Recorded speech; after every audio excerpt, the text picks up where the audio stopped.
안녕하세요. 저는 경기도에 사는 60대 여성입니다. 저는 한 남편의 아내이자 아들 하나, 딸 둘의 엄마이기도 합니다. 저는 평생을 이런 곳에 사연을 보낼 일이 없을 걸로 생각했거든요. 딱히 안 좋은 일을 겪은 적도 없지만 그렇다고 좋은 일도 겪은 적이 없이 그저 평범하게 사는 사람이었으니까요. 그런데 이곳에 사연을 쓰게 되는 날이 오네요. 오지 않았다면 더 좋았겠지만 말입니다. 저는 앞서 이야기한 것처럼 새 아이의 엄마입니다. 아이가 셋이 있는 집은 대개 공감을 하실 테지만 둘째가 조금 여기저기 치이긴 하거든요. 저희 집도 그랬습니다. 게다가 저희 집은 막내랑 둘째랑 연년생이었기 때문에 둘째가 더더욱 그럴 수밖에 없었어요. 첫째는 아들이고 첫째라고 사람들이 챙기고 막내는 막내라고 챙겼습니다. 혼자 부모나 다른 사람들의 사랑을 받는 시기가 길었으면 모를까. 바로 다음에 동생이 태어나는 바람에 그마저도 할 수 없었고 말이죠. 저도 신경을 쓴다고는 했지만 지금 와서 돌이켜보면 가장 치여 산 것도 둘째고 가장 애정을 갈구한 것도 둘째였던 것 같아요. 그래서 그랬는지는 몰라도 둘째는 정말 뭐 하나 빠지는 구석이 없었습니다. 인물이면 인물, 성격이면 성격, 게다가 공부까지 잘했으니까요. 그게 다 부모의 관심과 사랑을 받기 위해서 본인이 노력하고 있다는 거였다는 걸 그때 저는 몰랐던 것 같아요. 그러니 늘 이런 소리만 했던 거였겠죠. 우리 둘째는 뭐든 잘하니까 걱정 안 해도 다 엄청 잘하잖아. 뭐 그런 소리들 말입니다. 그게 제 딴에는 칭찬이라고 한 소리이지만 아이에게는 상처가 될 수도 있는 건데 그때는 그걸 몰랐던 것 같아요. 둘째는 어릴 때부터 정말 혼자 잘했습니다. 딱히 입을 대지 않아도 숙제 같은 것도 척척 잘 해냈고 그리고 따로 공부하라고 하지 않아도 혼자 잘했어요. 어디에 데려다 놔도 혼자서 잘하고 살아남을 것 같은 아이. 그게 바로 저희 둘째였습니다. 지금 와서 돌이켜 생각해보면 정말 어리석은 생각이었네요. 혼자서 다 잘하는 아이는 없는데 말입니다. 둘째는 저희 속 한번 썩이지 않고 학창시절을 마쳤고 좋은 대학에 들어갔고 또 좋은 회사에 취직했습니다. 그리고 어느 날 연애를 한다고 하더니 남편감을 데리고 왔어요. 사위는 정말 너무 좋은 사람 같아 보였습니다. 첫눈에 전화 남편이나 바로 허락할 만큼 말이죠. 효민이 고생 안 시키겠습니다. 보통 저런 말은 그냥 하는 말이겠거니 하잖아요. 그런데 사위는 그 입에서 나오는 모든 말들이 정말 믿음직스러운 그런 사람이었습니다. 그 사람이 말하면 말도 안 되는 소리라도 믿길 것 같은 뭐 그런 사람 말이죠. 직업도 집안도 인물도 뭐 하나 빠지는 게 없었습니다. 주변에서 그 집 둘째는 어쩜 결혼도 그렇게 속 한 번 안 썩이고 그런 남편감을 데리고 와서 그렇게 잘하냐는 말을 100번은 들었던 것 같아요. 저도 그렇게 생각했습니다. 잔잔하게 사고를 가끔 치는 첫째와 말을 더럽게 안 듣는 막내를 보고 있다가 둘째를 보면 어떻게 형제끼리 저렇게 다른가 하는 생각이 들었던 적이 많았으니까요. 그래서 정말 걱정을 하지 않았습니다. 물론 그렇다고 제가 둘째에게 마음을 덜 쓴 걸 용서받을 수는 없겠지만 그런 이유로 걱정을 하나도 하지 않았어요. 그게 둘째를 더더욱 잘해야 한다는 압박감을 주는 행동이라는 걸 그때는 전혀 알지 못했습니다. 사위는 의사였어요. 그리고 사위네 집안도 의사 집안이었습니다. 그래서 결혼을 허락받으러 갔을 때는 그 집에서 썩 달가워하지는 않았던 것 같아요. 의사 며느리를 보고 싶어 하는 것 같았거든요. 하지만 사위가 끈질기게 설득을 한 것 같았고 또 우리 집이 사위네 집만큼은 아니었어도 남편이 직급이 높은 공무원이었고 저희 집안도 나름 잘 살았거든요. 게다가 무엇보다 딸아이가 무척 괜찮았으니까요. 효민이가 못하는 게 없더라고요. 제가 잠시나마 반대했던 게 민망해질 정도로 말입니다. 그렇게 이야기해 주시니 다행입니다. 상견례장에서도 그렇게 좋은 이야기들만 주고받았습니다. 그리고 두 분 모두 인상이 좋아서 저는 좋으신 분들이구나 이렇게 안이하게 생각했던 것 같아요. 그리고 그 이후에는 솔직히 신경을 많이 쓰지는 않았습니다. 임신을 언제 하나 걱정을 하기도 전에 임신했고 딸 하나 아들 하나를 낳고 정말 잘 살았거든요. 밖에서 보면 이상적인 가족 그 자체였습니다. 게다가 첫째가 이혼해서 그걸로 제가 스트레스를 굉장히 많이 받았었거든요. 잠시 이야기를 해드리자면 며느리가 불륜을 해서 그걸로 소송을 걸고 그런 문제가 있었습니다. 원래 그런 소송을 하고 그러면 굉장히 스트레스를 많이 받잖아요. 그 시기에 저는 보는 사람마다 살이 왜 그렇게 많이 빠졌냐고 물을 정도로 스트레스로 밥도 못 넘겼으니까 말이죠. 둘째는 그런 저를 보면서 늘 엄마 괜찮냐고 오히려 저를 돌봤고 말입니다. 막내는 결혼하지 않겠다고 어느 날 비혼 선언을 하고 외국으로 가는 바람에 저희 부부가 굉장히 놀랐었어요. 지금은 한국으로 돌아왔지만 말입니다. 물론 결혼은 아직 하지는 않았어요. 하지만 남자친구는 있고 말이죠. 하지만 그 모든 것을 겪는 내내 둘째는 정말 잡음 한 번 없었습니다. 내가 숨 쉴 틈은 너밖에 없다. 내가 더더 잘 살아야겠네? 지금만 같이 살아. 엄마는 너한테는 더 바라는 거 없어. 그게 그 아이에게 다 짐 같은 이야기가 됐을 걸로 생각하면 아직도 마음이 너무 아프다 못해 눈물이 나고 저 자신이 미워지는 것 같아요. 돌이켜보면 이상한 부분이 없었던 건 아닙니다. 지금에 와서 생각해보면 이상하다고 여긴 부분이 있기는 했어요. 그것도 꽤 많이 말이죠. 어떤 경우가 있었는지 조금 이야기해드릴게요. 오늘은 회 먹으러 갈까? 한우가 낫지 않아? 우리 회 먹기로 하지 않았어? 그랬는데 지금 생각해보니까 한우가 나을 것 같아. 그래도 식당도 다 알아봤는데. 그래서 회 먹으러 가자고? 내가 한우 먹으러 가자잖아. 그렇게 말하는 사위의 표정과 말투가 굉장히 강압적이라고 생각했던 것 같아요. 그래서 그 둘의 대화를 보면서 제가 당황했던 적이 있었습니다. 사위가 이내 굉장히 사람 좋은 웃음을 지어 보이며 장모님 한우 먹으러 가요 라고 해서 제가 조금 전에 잘못 봤나 오해를 했나 하고 넘겼지만 말입니다. 이런 일도 있기는 했어요. 언젠가 아이들과 대화를 하다가 교육에 대한 문제가 대화 주제가 되었던 적이 있었거든요. 그 자리에는 저희 막내도 있었습니다. 막내 성격이 조금 프리한 편이기는 했어요. 아니, 나는 한국 부모들의 이 교육열을 이해를 못하겠어.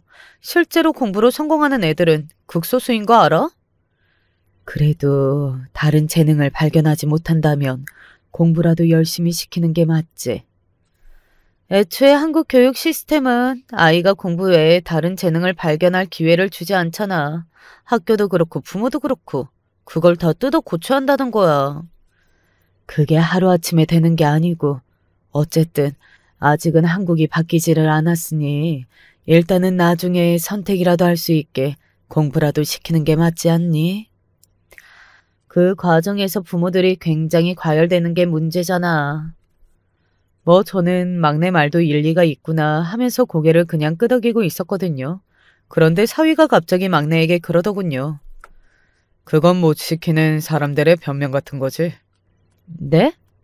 속으로는 다들 시킬 수 있는 사람들을 부러워하고 사실 자기도 돈과 능력이 있으면 자식들을 그렇게 교육하고 싶어 할걸? 그러지 못하니까 그럴 수 있는 사람들을 부러워하고 깎아내리는 논리라고 생각해. 아니, 그게 아니라 그런 거야, 처제. 결혼도 하지 않고 아이도 낳지 않았으면서 그런 문제로 아이를 교육시키는 부모를 욕할 권리는 없다고 생각하는데. 그렇게 이야기하는 표정이 뭐랄까 굉장히 강압적이었거든요. 막내도 그런 이야기를 사위가 돌아가고 나서 저에게 하기는 하더라고요. 형부 진짜 좀 어딘가 쎄하지 않아? 얘는 네 형부 같은 사람이 어딨다고. 아니 조금 전에 그 표정 나 진짜 조금 소름 돋았거든. 정말 아무 말도 못하겠더라고. 자기 말 거역하면 절대 가만히 안 둘 것 같은 그런 느낌 받았다니까. 사실 저도 그때 사위의 표정을 보면서 무섭다고 생각을 하고 있던 차였기 때문에 막내에게 뭐라 더 이상 말하지는 못했습니다. 그리고 찝찝한 마음을 품고 있었던 것 같아요. 그러던 어느 날이었습니다. 근데 나 오늘 조금 이상한 이야기를 들었는데. 뭐? 매제 말이야. 아들이 사위 이야기를 들었다면서 입을 여는데 어딘가 불안한 예감이 들었습니다. 네 매제가 뭐? 그 병원 간호사들이 자주 그만두는데 그게 아무래도 매제 성격 때문인 것 같다는 이야기를 들었거든. 엄청 난폭한 것 같다고. 어디서 그런 이야기를 들었는데? 내 친구 중에 매제 고등학교 선배에 있다고 했잖아. 걔가 그러더라. 그냥 소문이 아니고? 그치. 그냥 소문이기는 한데 아닌 때 굴뚝에 연기가 나겠어.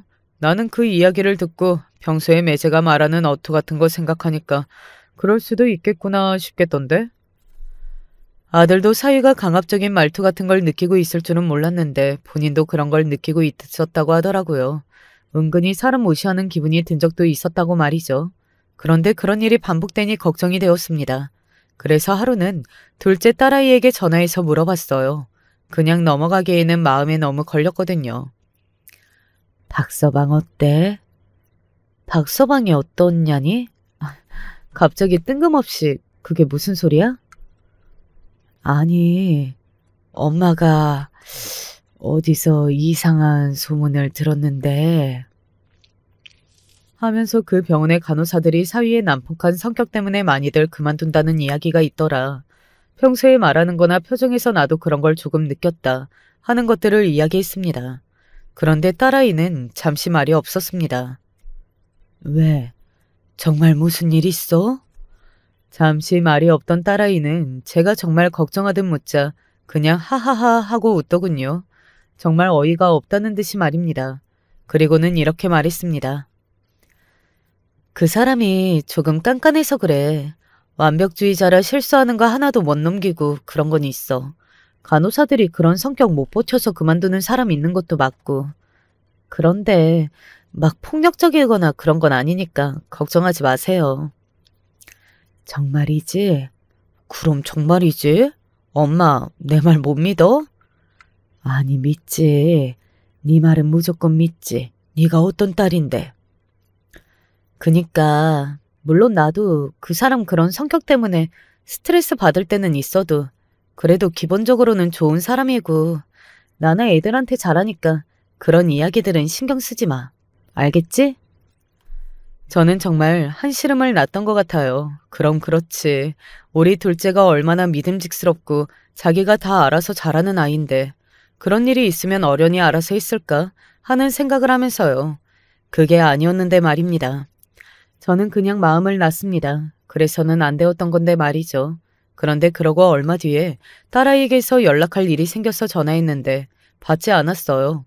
보통 부재중 전화가 들어가 있으면 늦어도 꼭 다시 무슨 일이 있냐고 연락해주던 딸이었는데 그날은 답신이 없었습니다. 그래서 다음 날 날이 밝자마자 바로 다시 전화했어요. 그런데 이번에도 받지를 않더라고요. 사위에게도 전화를 해봤지만 진료 시간이라 그런 건지 연락이 되지 않았습니다. 보통 그런 경우에는 그냥 넘어가기도 하는데 그날은 어딘가 모르게 그래서는 안 될 것 같은 불길한 기운이 들었습니다. 왜 그런 거 있잖아요. 무슨 일이 생긴 것만 같은 그런 기분이 드는 날 말입니다. 그때가 딱 그랬어요. 그래서 딸아이의 집으로 찾아갔습니다. 몇 번은 벨을 눌렀는데도 답이 없다가 슬그머니 문이 열리더라고요. 할머니. 문을 연 건 다름 아닌 7살 먹은 손녀였습니다. 엄마는? 제가 집으로 들어서면서 물었어요. 근데 7살 난 손녀와 6살 난 손주의 표정이 어딘가 좋지 않았습니다. 어쩔 줄을 몰라 하는 그런 얼굴이 있잖아요. 아이들은 거짓말을 못하니까 얼굴에 다 티가 나잖아요. 딱 무슨 일이 있는 얼굴이었습니다. 집에 니들만 있어? 응. 엄마는?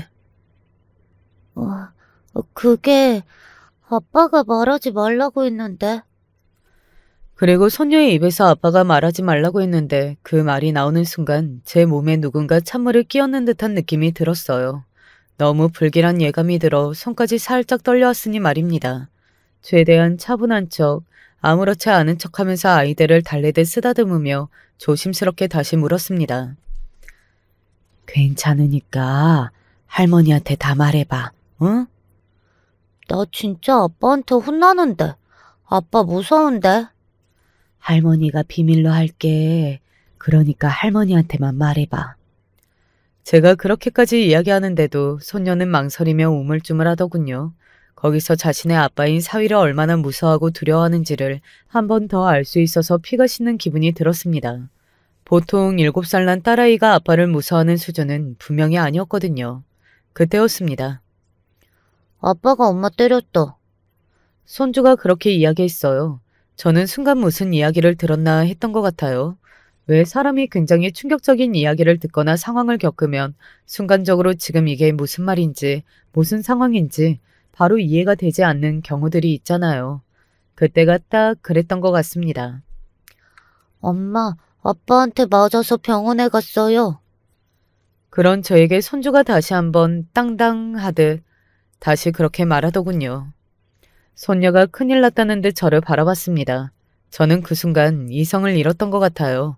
바로 어디 병원이냐고 물었습니다. 그러자 들려온 대답에 저는 온몸에 소름이 쫙 하고 돋았던 것 같아요. 아빠 병원. 바로 이 대답이었거든요. 무슨 정신으로 택시를 잡아타고 무슨 정신으로 사위의 병원에 갔는지를 모르겠습니다. 그저 지금 당장 딸아이의 얼굴을 확인해야겠다는 생각뿐이었어요. 하지만 그 와중에도 한 가지 든 생각이 있기는 했습니다. 그 자식이 눈에 띄면 죽여버리겠다는 그 생각 말이죠. 다행인지 불행인지 사위는 잠시 병원을 비운 듯 했어요. 제가 들어서자마자 제 얼굴을 알고 있는 간호사들의 얼굴을 보고 직감할 수 있었습니다. 이런 일이 처음이 아니고 간호사들도 무슨 일이 일어나고 있는지 다 안다는 사실을 말이죠. 어머니, 여기로 오세요. 그 중에서 평소 안면이 있어 인사를 몇 번 주고받았던 적이 있던 간호사 하나가 저를 안내했습니다. 저는 말도 더듬었어요. 처음 있는 일 아니죠? 그런 제 말에 간호사는 아무 대답을 하지 않고 그냥 조용히 고개만 끄덕였습니다. 그 모습에 제가 비틀거리자 저를 얼른 부축했어요.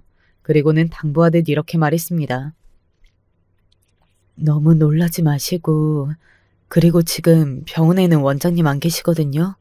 그러니까 그 부분은 일단 안심하세요.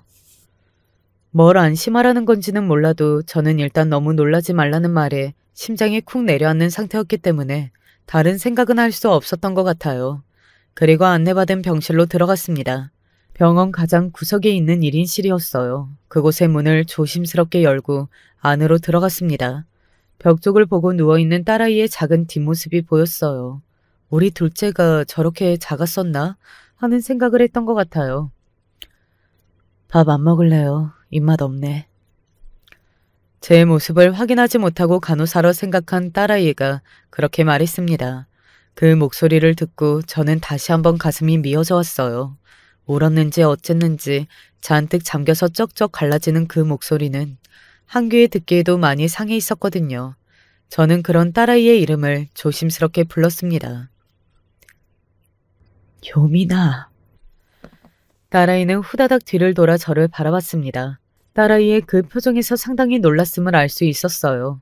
하지만 저는 그것보다 다른 것으로 인해 그 자리에 다리에 힘이 풀려 주저앉았습니다. 바로 딸아이의 얼굴이 말도 안 되게 퉁퉁 부어올라 있었거든요. 정말 누군지 못 알아볼 만큼 말입니다. 엄마, 어머님. 제가 그 자리에 주저앉자 둘째 딸아이와 간호사가 저를 향해 다가왔어요. 저는 그 순간 잠시 정신을 놨던 것 같습니다. 아니, 너무 충격을 받아서 잠시 기억이 끊어진 걸 수도 있겠네요. 정신이 들어왔을 때는 그 병실 소파에 등을 기대고 앉아 있었거든요. 딸아이는 앞에 마주 앉아서 말없이 울고 있었고 간호사는 조용히 냉장고를 열어 물을 저에게 건네주었습니다. 이게 다 어떻게 된 일이냐? 어? 제가 딸아이에게 물었어요. 딸아이는 처음에는 이야기해주지 않으려는 듯 말없이 울기만 했습니다. 하지만 저는 절대 그냥 넘어갈 수 없었어요. 세상에 어느 엄마가 딸의 그런 모습을 봤는데 그냥 넘어갈 수 있었겠습니까? 저는 그때 딸아이에게 소리를 질렀어요. 아마 둘째 딸아이에게 제 평생 처음 소리를 지른 걸 겁니다. 어떻게 된 일이냐고 했잖아. 엄마. 그래, 네가 말 안 해주면 이 병원 원장이라는 놈한테 물어봐야지. 내가 그 놈한테 물어보마. 이게 어떻게 된 일인지 말이다.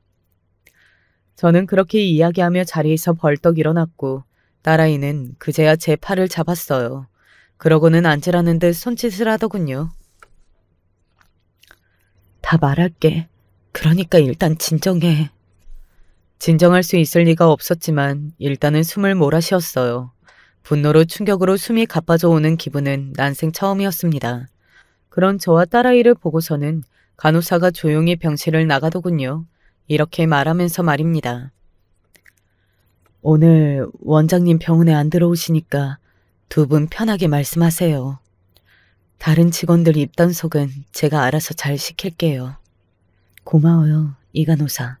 어딘가에 익숙한 듯 행동하는 그 간호사의 행동에 더 불길한 생각이 들었던 것 같아요.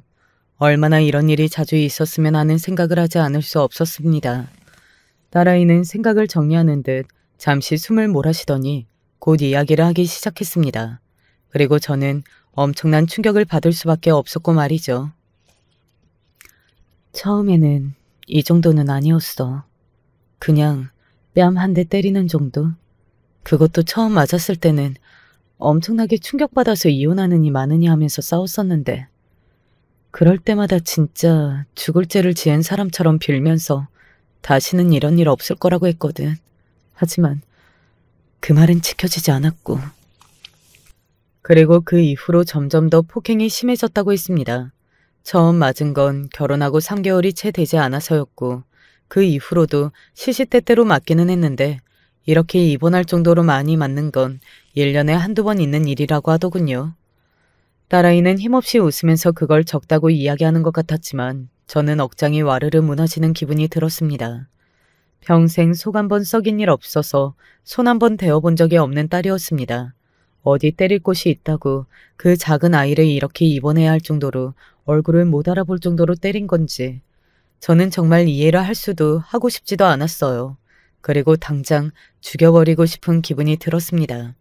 그 개자식을 말이죠. 그래서 제가 자리에서 벌떡 일어났어요. 그 미친 새끼, 내가 가만 안 둔다. 지금 어딨어, 어? 엄마, 진정해, 응? 내가 지금 이 꼴을 보고도 진정을 하게 생겼어? 그 개자식을 내가 가만두나 봐라. 죽여버릴 거야, 죽여버릴 거라고. 제가 소리를 지르며 울었습니다. 딸아이는 그런 저의 모습을 보고 놀란 듯 했어요. 제가 그렇게 소리를 지르며 욕을 하고 우는 모습을 처음 보는 거였으니 말이죠. 당연합니다. 저도 그랬던 적은 평생 처음 있는 일이었으니까요. 하지만 딸아이는 이내 저를 꼭 끌어안으며 저를 달래주었습니다. 맞은 건 본인이면서 아픈 건 본인이면서 엄마를 달래줬던 딸아이의 그 모습을 생각하면 지금도 눈시울이 붉어지네요. 엄마, 내가 다 생각한 게 있어. 나라고 그냥 맞고 살았던 거 아니야. 그러니까 일단 진정해. 내가 미안해, 응? 엄마 속상하게 했어. 내가 미안해. 미안하다는 딸에게 네가 뭐가 미안하냐고 말하면서 둘이 함께 껴안고서는 한참을 엉엉 울었던 것 같아요. 그 개자식 때문에 말이죠. 다행스럽게도 딸아이는 그간의 학대와 폭력의 흔적들을 차곡차곡 모아놓고 있었습니다. 그리고 그 증거들을 조심스럽게 저에게 보여줬어요. 저는 또 한 번 충격에 빠질 수밖에 없었습니다. 딸아이를 괴롭히고 학대한 건 사위뿐만이 아니었거든요. 너 지금 뭐하니? 뭐 하길래 내 전화를 안 받아? 야, 이 쌍년아, 전화를 왜 안 받냐고? 너 정말 죽고 싶어? 또 맞고 싶니? 어디서 저런 멍청하게 들어와서 우리 집 분위기를 흐려? 너 같은 건 나가 죽어야 해. 어? 죽어야 한다고. 아이가 전화를 조금 늦게 받았다는 이유 하나만으로 쌍욕을 했고 그리고 무엇보다 또 맞고 싶나요? 그렇다는 건 저희 딸에게 손찌검을 할 일이 있다는 말이잖아요. 그래서 물었더니 딸아이가 고개를 숙이고 잠시 숨을 고르다 말하더군요. 워낙 욱하는 사람이라 자기가 갑자기 화가 나면 그 화를 주체를 못해. 뭘 집어 던지고 뺨을 때리거나 머리채를 잡는 건 예사야. 남편 성격이 누구 닮았겠어. 다 자기 엄마 닮은 거지. 그렇죠. 콩 심은 데 콩 나고 팥 심은 데 팥 나는 법이니까요. 내가 이거 다 모아서 어느 날 한 방에 터뜨리려고 다 준비하고 있으니까 엄마는 너무 걱정하지 말고 그냥 지켜봐 주세요. 네? 그렇게 이야기하는 딸에게 제가 말했습니다. 아니, 그건 네 엄마한테 맡겨. 무슨 말을 하는지 영문을 모르겠다는 듯 저를 보는 딸아이를 보며 제가 숨을 몰아쉬었습니다. 저는 그것들을 향해 복수를 할 생각이었어요. 딸아이의 생각대로 먼 훗날 하게 될지도 모르는 이혼 소송에서 유리한 증거 자료들로 이 자료들을 그냥 썩히고 싶지는 않았거든요. 사회에서 완전히 매장을 시켜버리기로 결심했습니다. 그리고 제일 먼저 한 일은 바로 그 병원에서 사위의 난폭한 행동으로 일을 그만뒀다는 간호사들을 찾아내는 거였어요. 이건 그날 저를 부축해주고 딸아이의 병실로 데려다준 그 간호사의 도움을 받았습니다. 그녀도 쌓인 게 많았던 건지 아니면 진심으로 사이가 망했으면 해서였는지는 몰라도 적극적으로 저를 도와주더라고요. 생각보다 사위의 난폭함으로 그 일을 그만둔 간호사들이 많았습니다. 그리고 앙심을 품고 복수하고 싶어하는 간호사도 있었고요. 이 일을 공론화해도 된다고 허락한 분들의 증언을 모아 영상을 만들었어요. 그 영상을 만들어주는 일은 바로 아들이 해줬습니다. 아들도 처음 제 이야기를 들었을 때는 그 자식 죽여버리겠다며 자리에서 벌떡 일어났지만 제가 뜯어 말렸어요. 그리고 그걸로 부족하다는 그 집안 전체를 망하게 만들겠다는 제 계획을 듣고서는 동의했습니다. 그리고 저를 도와주기 시작했고요. 인터넷에 올린 그 영상은 엄청나지는 않아도 조회수가 꽤 잘 나왔어요. 사위를 아는 사람이라면, 사위의 병원을 아는 사람이라면 누구나 다 알 수 있게 말입니다. 그리고 사위나 사돈댁은 그 일을 주도한 사람이 저라는 사실은 일단 꿈에도 몰랐고 말이죠. 병원이 발칵 뒤집혔다고 하더군요. 그 피해자들을 잡아다 가만두지 않겠다고 병원에서 길길이 쌍욕을 해대면서 날뛰었다고 말이죠. 하지만 그 날뛰는 영상을 그 간호사가 저에게 찍어서 보내줬고 그걸 다시 인터넷에 올렸습니다. 그 영상이 업데이트되는 날 그 김 간호사는 그 병원을 그만뒀다고 하더라고요. 그런데 그냥 그만둔 게 아니었습니다. 병원의 비리 같은 걸 다 폭로하고 그만뒀다나 봐. 그래서 지금 병원에 조사 들어오고 난리 났어. 사위가 불법 행위를 한 게 많다고 했습니다. 약을 허위로 처방해주거나 수급을 올려 신청하는 등 중간에서 편취한 게 많았다고 말이죠. 그걸 그 간호사는 다 자료화해서 가지고 있었다고 하더군요. 그걸 터뜨린 거고요. 그 병원이 이 병원이라는 게 동네에 파다하게 소문이 나고 사위를 아는 사람이라면 다들 알게 되었어요. 의사협회인지 어디서인지도 문제가 되어서 병원이 영업 정지가 된 건 물론이고 사위가 의사 면허를 잃게 될지도 모른다는 말을 딸아이에게서 들었습니다. 이 모든 게 도망간 그 김간호사가 꾸민 일이라고 생각하는 것 같아. 그래서 죽자고 김간 찾는 것 같은데 내가 괜히 미안하네. 라고 딸아이가 이야기해줬어요. 저는 거기서 그칠 생각이 없었습니다. 사위도 사인데 딸의 시어머니인 그 여자도 가만둘 생각이 없었거든요. 제가 그 여자의 직업을 이야기한 적이 없죠. 그 여자는 학생들을 가르치는 교수였습니다. 학교에서는 세상 바르고 도덕적인 교수 마냥 군다고 하더라고요. 하지만 조금만 뒷조사에도 알 수 있는 게 있었습니다. 제가 그 여자의 뒷조사를 심부름센터에 맡겼거든요. 생각지도 못한 수학이 있었어요. 논문 표절 문제가 있는 것 같던데요? 네? 정말요? 당시에는 잘 막은 것 같은데 명백한 표절 같아요. 저도 공부를 꽤 했던 사람이었고 그 정도는 읽어보면 파악할 수 있었어요. 다 비교해 읽어본 결론은 표절이 맞다는 것이었습니다. 저는 서둘러 그 논문을 처음으로 작성한 사람을 찾아갔습니다. 그리고는 이 일을 공론화하는 것이 어떻겠냐고 제의했어요. 잊고 살았었는데 저 때문에 기억이 났다고 그리고 다시 생각해도 너무 억울했다며 그러겠다고 하더라고요. 그때 생각했습니다. 아기는 언제든지 이렇게 터질 수 있다는 건 말이죠. 워낙 여기저기 나쁜 짓을 많이 하고 다녀서 뭔가 하나 터뜨리기만 해도 우르르 쏟아지듯 터져 나올 수 있다는 것을 말입니다. 저기를 가지고 이렇게 언제든 그 사람들이 망했으면 좋겠다고 생각하는 사람들이 있으니 말입니다. 얼마 지나지 않아 학교 게시판에 그 표절의 글이 올라왔다고 했습니다. 그 일이 묻혔을 당시에는 조금 예전이라 사회적 분위기가 지금과 같지 않아서 그 정도의 일은 그냥 다들 무시하고 지나가는 분위기였다고 하더군요. 하지만 요즘은 사회적 분위기가 예전에 비해 많이 달라지기는 했잖아요. 학교가 뒤집히고 학생들이 사실 여부를 바로 명명백백히 밝혀달라고 대자보까지 붙였다고 했습니다. 그리고 폭로한 폭로자가 워낙 상세하게 뭔가 표절인지를 다 기록해서 글을 쓴 덕분에 물러날 곳이 없다고 말이죠. 사실 이건 딸아이에게 이야기하지 않고 저 혼자 진행한 일이기는 했거든요. 이것도 엄마가 한 일이야? 라고 딸아이가 물어서 그렇다고 했습니다. 딸아이가 저를 보며 놀란 듯 이야기를 하더군요. 본인도 그렇게까지 엄마가 할 줄은 몰랐다고, 우리 엄마한테 잘못 보이면 큰일 나겠다고 말이죠. 네, 저는 그 큰일이 어떻게 나는지를 그 가족들에게 제대로 보여줄 작정이었어요. 인사위원회가 열리고 딸아이의 시어머니가 정직당했다는 이야기를 전해 들었습니다. 그러니까 불과 한 달 정도 만에 사위와 안사돈이 둘 다 백수가 된 거예요. 아, 여기서 웃긴 일이 하나 있었는데 그 이야기를 잠깐 해드릴게요. 그 와중에 안사돈에게서 연락이 한번 왔었습니다. 바로 이걸 물어보려고 말이죠. 사돈, 여쭤보고 싶은 게 있어서 이렇게 연락드렸습니다. 네, 말씀하세요.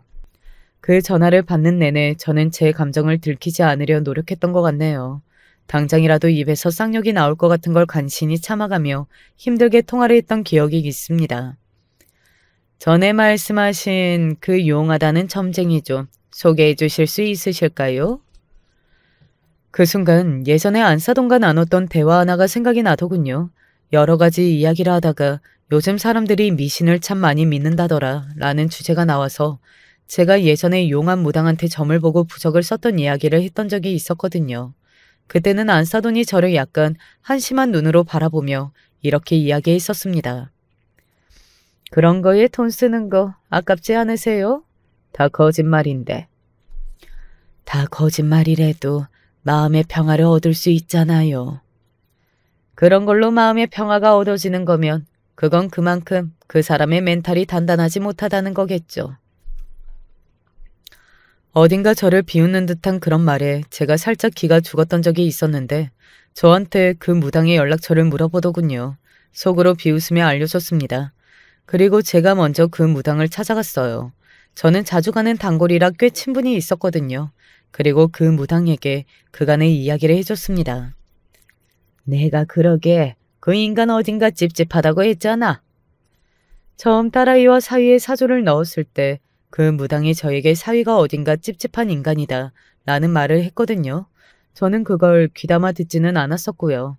도움을 가끔 받기는 해도 맹신을 하지는 않아서 말입니다. 그래, 이런 것들이 잘 살면 안 되지. 내가 알아서 잘 거절하고 다른 방법 이야기해 줄 테니 자네는 안심하고 돌아가. 잘 풀리는 방법이 아닌 반대로 알려주겠다고 사실 그 도움을 청하러 간 거였거든요. 그것도 소소하게나마 복수를 했던 일 중에 하나네요. 실제로 얼마나 효과가 있었는지도 모르고 그게 이루어졌는지 어떤지는 전혀 알 수 없지만 말입니다. 그리고 얼마 지나지 않아서 바깥사돈이 성추행 관련 이슈가 터져 병원을 그만두게 되었다는 소식이 들려왔어요. 이건 제가 터뜨린 일이 아니었습니다. 딸아이가 그것도 제가 한 게 아니냐고 물었을 때 저도 모르는 일이라 정말 놀랐었던 기억이 나네요. 그 집안은 말 그대로 콩가루 집안에 제대로 된 인간이 없었던 집이었던 겁니다. 그런 집을 좋은 집이라고 생각하고 딸아이를 시집 보내면서 뿌듯해했던 과거의 저를 한 대 때리고 싶을 만큼 말이죠. 아, 혹시 이게 그 무당이 뭔가를 해서 그런 건 아닌가 잠깐 생각하기는 했던 것 같네요. 물론 아무도 모를 일이고 설명할 수도 없겠지만요. 그리고 저는 이때가 타이밍이라고 생각했습니다. 그래서 딸아이에게 말했어요. 이제는 우리가 나설 차례다. 하고 말입니다. 이렇게 불행이 물밀듯이 밀려오고 안 좋은 일이 계속해서 일어날 때 쐐기를 박아야 한다고 생각했어요. 다시 일어날 기운을 차릴 수 없도록, 그리고 정말 확실하게 밟을 수 있도록 말입니다. 원래 그렇게 좋지 않은 일이 물밀듯 밀려오면 당하는 사람도 정신을 못 차리는 법이잖아요. 그래서 일단은 이혼 소송장을 먼저 작성했습니다. 사실 변호사는 진작에 선임을 해둔 상태였어요. 그리고 변호사의 조언을 받아 이걸 폭로를 한다고 해도 딸아이에게 크게 해가 가지 않는 선을 계속 조언받았습니다. 사실 적시 명예훼손으로 고소를 당하실 수는 있는데 피해자이시기도 하시고 워낙 정황들이 심한 것들이 많아서 크게 처벌받지는 않으실 거예요. 그리고 제가 그렇게 만들어 드리겠습니다. 그러니 너무 큰 걱정은 하지 마세요. 그 조언을 듣고서는 저와 딸아이는 그 집안에 대해 폭로했습니다. 그간 딸은 자기 남편에게 어떻게 맞았는지, 무슨 이유로 맞았는지, 그리고 시어머니에게 어떤 소리를 들으며 학대당해 왔는지를 상세하게 써서 인터넷에 올렸어요. 사진이나 카톡의 내용이 워낙 자극적이었던 탓에 딸아이의 글은 순식간에 퍼졌습니다. 모 병원의 모 원장이라는 말만 했을 뿐인데도 사람들은 어떻게 알았는지 다 알아내더군요.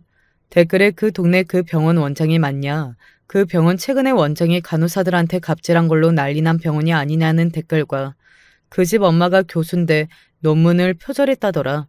이런 댓글들이 수두룩하게 달렸습니다. 그 인간한테 전화 왔었어. 그 폭로 글을 쓰기 전날 딸아이는 집을 나와 저희 집으로 왔거든요. 그리고 저희 집에서 폭로 글을 써서 올린 거고 말이죠. 아들을 제외한 나머지 식구들은 둘째 딸아이에게 그런 일이 있다는 사실을 그날 처음 알게 된 거였습니다. 아니, 그 개새끼를 내가 당장 죽여버릴 거니까. 남편이 분개하며 욕을 쏟아부었습니다. 그렇게 화가 많이 난 남편은 저도 처음 보기는 했던 것 같아요. 막내도 마찬가지였고 말이죠. 그런 인간은 가만두면 안 된다고 자기가 변호사를 알아보겠다는 등 이야기를 해서 제가 여태 그 집안의 복수를 어떻게 했는지를 다 이야기해 줬습니다. 나중에 막내가 저에게 이렇게 이야기했어요. 나는 우리 엄마가 그렇게 무서운 사람인 줄 몰랐잖아. 행여나 나는 엄마한테 잘못한 게 없는지 되돌아보게 되더라. 물론 농담이었지만 말이죠. 그리고 너무 든든하다고 자기도 나중에 그런 일을 당하면 지켜줄 거냐는 말에 제가 버럭 화를 냈었습니다. 애미한테 이런 일을 또 겪으라고? 농담이야, 농담. 왜 화를 내고 그래? 할 말이 있고 못할 말이 있지. 지금 내가 얼마나 가슴이 찢어지는데. 아마 겪지 않으신 분들은 정말 모르실 거예요. 저는 그 복수를 하면서 딸아이가 겪어온 일을 수없이 보고 들으면서 정말 너무나 고통스러웠습니다. 내가 전생에 무슨 죄를 지어서 이런 고통을 겪게 하시나. 차라리 누군가에게 맞는 게 훨씬 더 낫겠다 싶을 만큼 너무나 고통스러웠어요. 자식이 누군가에게 학대당하고 폭력을 당한다는 건 부모에게 바로 그런 일이라는 걸 정말 뼈저리게 체감할 수 있었습니다. 그리고 딸아이가 만나고 싶지 않다고 이야기하자 사위는 저희 집으로 찾아왔습니다. 당연히 저희 아들과 남편에게 정말 맞을 뻔했고 말이죠. 제가 잘못했습니다. 잘못이고 나발이고 너는 내 손에 죽지 않는 것만으로도 다행으로 생각하면서 살아야 할 거다. 어? 내가 당장이라도 네 놈 죽이고 싶은 걸 정말 참고 있는 거니까. 썩 꺼지지 못해. 네 새끼 얼굴만 봐도 치가 떨리는데. 그리고 감히 여기가 어디라고 찾아와? 너 정말 죽고 싶어? 어? 남편과 아들이 사위보다 덩치가 컸거든요. 특히 저희 아들이 어디 가면 거구 소리를 들을 만큼 체구가 큰 편이라 사위가 화를 내는 아들을 보고 쪼는 게 보였습니다. 평소에는 순하게 허허실실하던 사람이라 이렇게까지 화를 낼 수 있다는 사실에 놀란 것 같더라고요. 그래도 얼굴을 보고 사과를 할 기회를 제발 좀 주세요. 네 새끼랑 내 동생 만나게 하고 싶지 않으니까 썩 꺼지지 못해? 너 정말 나한테 한 대 맞고 싶냐? 어? 아들이 두 손을 걷어붙이자 불이 나게 주랭랑을 치던 사위의 그 뒷모습이 정말 너무나 볼품이 없었던 것 같아요. 처음에 인사를 왔을 때나 딸아이와 잘 살 때는 그렇게 대단하고 멋져 보이던 사위였는데 그런 모습은 온데간데 없고 정말 찌질하고 볼품없는 모습만 남아 있었습니다. 그 본 모습을 이제 알았다는 게 믿어지지 않을 정도로 말입니다. 하지만 사위는 딸아이를 만나는 걸 포기하지 않았어요. 결국은 저와 딸아이 이렇게 셋이서 함께 만났습니다. 당연히 그 자리의 모든 대화 내용은 제가 녹음을 다 했고 말이죠. 한 번만 용서해줘. 너 같으면 너 같은 새끼를 용서하겠니? 내가 이날을 위해서 그렇게 그간 맞아온 것들을 무슨 마음으로 증거를 남겼는데 말이 되는 소리를 해라, 어? 내가 죽을 죄를 지었다고 했잖아. 당신 용서해준 거 아니었어? 말 다시 해줘? 너 같으면 너 같은 새끼를 용서하겠냐고. 딸이 굉장히 단호하게 나가자 사위는 조금 당황한 듯 보였습니다. 제 생각에는 사위는 그간 죽을 죄를 지었다. 한 번만 용서해달라고 딸아이에게 무릎을 꿇고 빌면 늘 용서를 해줬으니 이번에도 그럴 거라고 생각했던 모양이었어요. 그래서 그렇지 않은 모습에 당황을 한 거고 말이죠. 그러면 조금만 있다가 다시 이야기하면 안 될까? 당신도 알다시피 지금 우리 집에 안 좋은 일이 너무 많잖아. 지금만 조금 피해주라, 어? 지금 당신이랑 이혼까지 하면 나는 정말 끝나. 제발. 그러라고 지금 하는 거야. 지금이 최적의 타이밍이라. 그러니까요. 그러라고 지금 이혼 소송을 진행하는 건데 지금만 피해달라뇨? 웃음이 나왔습니다. 그리고 확실하게 알 수 있었어요. 그 집안에서는 그 모든 일을 제가 꾸민 거라는 걸 모른다는 사실을 말이죠. 당신 이렇게 독한 사람이었어? 자네만 할까? 제가 입을 열었습니다. 하고 싶은 말이 정말 많았어요. 이 작은 애를 때릴 곳이 어디 있다고 그 세월을 그렇게 때린 자네만 할까? 어? 내가 지금 입을 다물고 있으니까 가만히로 보이나? 장모님. 내가 지금 무슨 마음으로 자네를 보고 참고 있는지 자네는 정말 하나도 모를 걸세. 당장이라도 찢어 죽이고 싶은 걸 온 힘을 다해서 참는 중인데 뭐 봐줘? 이렇게 독한 사람? 정말 내가 안 참은 걸 보고 싶나? 사위는 입을 다물고서는 아무 말을 하지 않더군요. 제가 더 이상 들을 말도 없고 너 따위 인간에게 하고 싶은 말도 없으니 돌아가라고 했습니다. 그런데도 박박 우기면서 자기는 가지 않겠다고 사과를 받아줄 때까지 여기 있겠다는 말에 그러면 그러라고 하고 자리에서 일어나려고 하니 딸의 손목을 확 잡더군요. 저는 물론이고 딸아이도 너무 놀랐어요. 왜 그거 아시죠? 맞고 산 사람들은 누가 손만 얼려도 움찔하고 몸을 떤다는 걸요. 저희 딸아이가 그러는 걸 저는 그때 봤습니다. 그 순간 분노로 눈이 뒤집혔어요. 이 개새끼가 이 손 못 놔! 너 당장 경찰에 신고하기 전에 이 손 놔! 어디 감히 내 딸을 만져, 야 이놈아! 나중에 녹음본을 들어보니 굉장히 상스러운 말들을 엄청나게 많이 하기는 했더라고요. 저도 정말 어지간히 화가 났었나 봅니다. 아무튼 사위는 그런 제 모습에 놀란 순간적으로 손을 놨고 딸아이가 저를 데리고 그 커피숍에서 나왔어요. 아마 딸아이가 아니었다면 눈앞에 있는 유리컵으로 사위의 머리를 내려쳤을지도 모를 일입니다. 그만큼 저는 이성을 잃고 화가 났었으니까요. 그리고 사위는 그런 제 모습을 봐서인지 아니면 정말 가망이 없다고 생각해서인지 더 이상 나타나지는 않았습니다. 딸의 시어머니 되는 그 여자가 한번 연락이 와서 만나자고 했지만 딸아이가 거절했어요. 그랬더니 이제 저에게 전화가 왔었습니다. 그래도 같이 산 세월이 있고 정이 있는데 이렇게 이럴 때 끝내는 건 너무 예의가 아니지 않습니까? 그렇게 예의를 차리시는 분이 남의 딸한테 손을 대셨어요. 아마 그 여자는 자신이 딸에게 손을 대고 막말을 하고 그랬다는 사실을 제가 모른다고 생각한 모양이었습니다. 제 그 말에 멈칫한 것 보면 말이죠. 그 입에서 한 번만 더 예인이 정인이 이런 망발하면 당신 학교 게시판에 며느리를 어떻게 학대했는지 내가 조목조목 다 쓸 테니까 그 입 닥치고 우리가 하는 대로 앉아서 당하기만 해요. 알겠어요? 그랬더니 그 여자는 더 이상 아무런 이야기를 하지 않더군요. 여기서 더 이상 잡음이 나면 자신은 정말 끝이라고 생각했을 겁니다. 그래서 그냥 저를 건드리지 않는 게 낫겠다고 생각한 거겠죠. 이러나 저러나 똑똑한 인간이었으니까요. 그렇게 이혼 소송이 진행이 되었고 그 집안에서는 합의를 요청해왔습니다. 안 그래도 속 시끄러운 일이 많은데 소송까지 가서 온갖 게 다 까발려지는 걸 원하지 않는 모양이었어요. 하지만 저는 절대 합의를 할 생각이 없었거든요. 한 20억 주시면 합의할게요. 그래서 던진 말이었습니다. 그 정도 주면 합의한다고 말이죠. 그 집이 돈이 좀 있는 집이었지만 그래도 그 정도의 돈은 그쪽에서도 내어주기 힘든 돈이라고 생각했거든요. 당연히 말도 안 된다는 반응이었어요. 그런 말도 안 되는 요구를 하시는 건 합의를 하지 말자는 이야기인가요? 잘 아시네요. 그런 이야기인 거. 그 여자는 제 말에 입을 딱 다물고는 저를 노려보기만 했습니다. 그렇게 첫 번째 합의 자리는 파토가 났어요. 그런데 얼마 지나지 않아 변호사에게 다시 연락을 받았습니다. 그쪽에서 20억 주겠다는데요? 라고 말이죠. 저나 딸아이나 정말 놀랐던 것 같아요. 그 정도 돈은 그 집에서도 쉽게 줄 수 있는 돈이 절대 아니라는 걸 알고 있었거든요.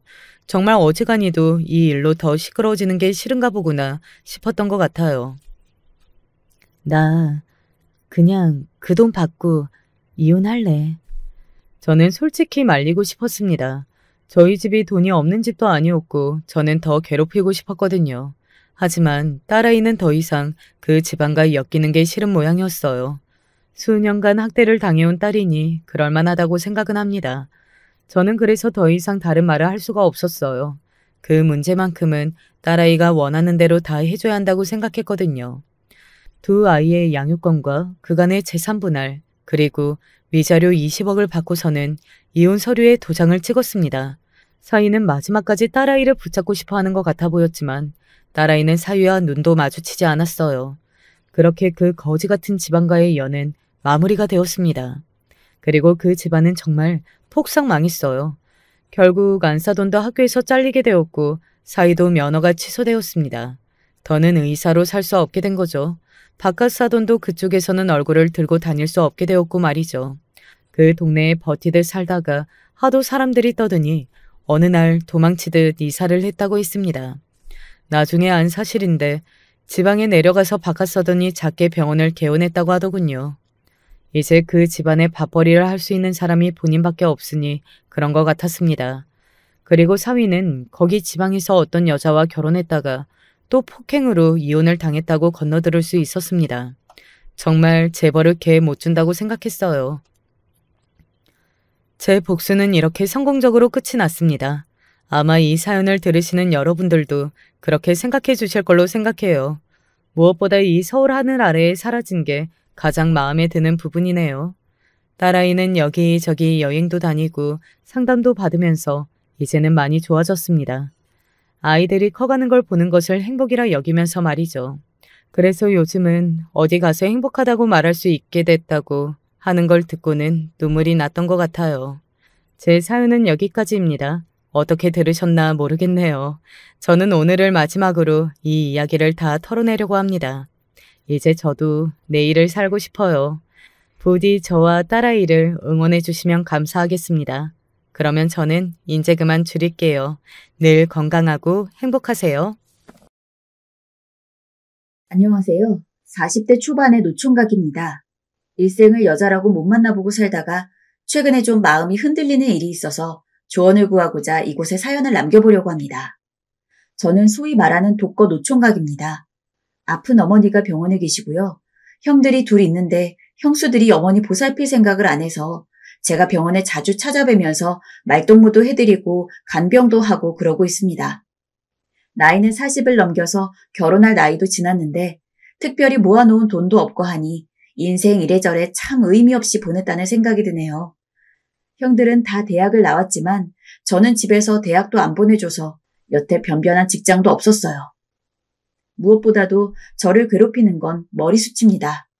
제가 군대를 고등학교 졸업하고 이내 다녀왔는데 군대 때부터 머리가 빠지기 시작하더니 20대 중반에 이미 정수리가 휑했어요. 요즘이야 탈모약도 잘 돼 있고 또 유명하고 그런데 그때는 그런 인식도 없었고 그냥 다들 가발만 바라보고 살았거든요. 탈모약을 좀 먹어볼까 했을 때는 이미 더 건질 머리도 없었어요. 가뜩이나 머리도 남보다 2배는 큰데 탈모까지 있으니 20대 때부터 이미 어디 나가면 다들 40대로 봤어요. 그래서 맨날 모자만 쓰고 다니다가 어떻게든 탈모인 걸 안 들키려고 주변 머리 많이 길러서 뒤로 넘겨서 꽁지머리로 묶고 다니기 시작했는데 그러고 있으니 그냥 머리숱 적은 할머니 같았어요. 그래서 그때부터 지금까지 제 별명이 할매입니다. 그래도 나름 성격은 밝다고 자부했기 때문에 첫 직장은 영업직을 선택했죠. 그런데 머리숱이 많이 빠지기 시작하니 가뜩이나 실적도 없는데 미관상 보기 안 좋다고 나가라고 하더군요. 그럼 처음부터 뽑지 말지 왜 일 시켜놓고 나가라고 하냐고 따졌더니 말도 안 통했어요. 덮어놓고 나가라는데요, 뭘. 그래서 한 2년 공장 다니면서 학점 모아서 겨우 2년제 학력은 만들어 놓고 학습지 교사 일을 시작했는데 그마저도 엄마들이 나이도 많아 보이고 보기도 기괴하다고 일을 안 줘서 그냥 제 발로 집어치웠습니다. 그때 제 나이가 한창 창창할 나이. 그러니까 겨우 28살이었는데 말이죠. 그러고는 그냥 얌전하게 앉아서 벌어먹는 일은 내 일이 아니라고 판단하고 미장일을 배워서 몇 년간 했습니다. 그런데 전국을 돌아다니면서 일하니까 어머니가 여자 만날 시간도 없다고 이 지역 안에서 벌어먹는 일을 찾아보라고 성화를 부리시더라고요. 어머니는 결혼을 중요하게 생각하셨거든요. 그래서 결국 선택한 게 택배 일이었습니다. 여자 말이 나와서 말인데 제 스스로 인물이야 크게 못났다고 생각은 안 하지만 이 대머리라는 게 여자 만나는데 참 정말 큰 장애물입니다. 20대 때부터 지금까지 제대로 여자를 사귀어 본 기억이 없네요. 공장 다니면서 저는 아줌마들과 하도 이야기가 잘 통해서 처음에 제가 여자들이랑 말을 잘하고 그러는 줄 알았어요. 그런데 좀 살면서 겪어보니 그냥 딱히 남자로 안 봐서 이야기가 술술 통했던 것도 같더라고요. 제가 어떤 여자가 마음에 들어 정작 사귀자고 말하면 다들 거절을 했습니다. 오빠는 남자친구라기보다는 그냥 친오빠 같아 라고 하면서 말이죠. 당시 그 말은 이해하기 힘들었으나 지금 생각하면 그냥 싫다는 말을 돌려 말한 거였습니다. 그나마 전국으로 미장일 하고 다니면 그 동네에 밥 대먹는 식당 아줌마가 가끔씩 여자 소개도 해주곤 했는데요. 늘 나이가 많은 여자만을 소개시켜 주었어요. 저보다 10살 많은 그런 여자들을요. 물론 몇 번 마음이 혹하긴 했지만 제가 무슨 하자가 많은 놈이라고 나이 많은 여자와 사귀나 싶은 경우도 있고 때로는 네 신세나 내 신세나 같이 만나면 서로가 서글플 것 같아서 손살에 친 적도 있습니다. 그러니 정상적으로 어디 가서 서로 마음 통해서 만나본 여자는 아예 없지요. 그래도 택배 일을 시작하니 처음에는 좀 만족할 만합니다. 일은 힘들어도 하는 만큼 돈 갖고 가니 매일 일하는 재미도 있고요. 굳이 새벽같이 일 찾으러 다니지 않아도 버는 건 미장일을 할 때만큼 잘 버니 고정적인 수입에 마음도 편해집니다. 다만 무슨 일을 하든 사람 상대하는 게 제일 힘이 드는 건 어쩔 수 없었습니다.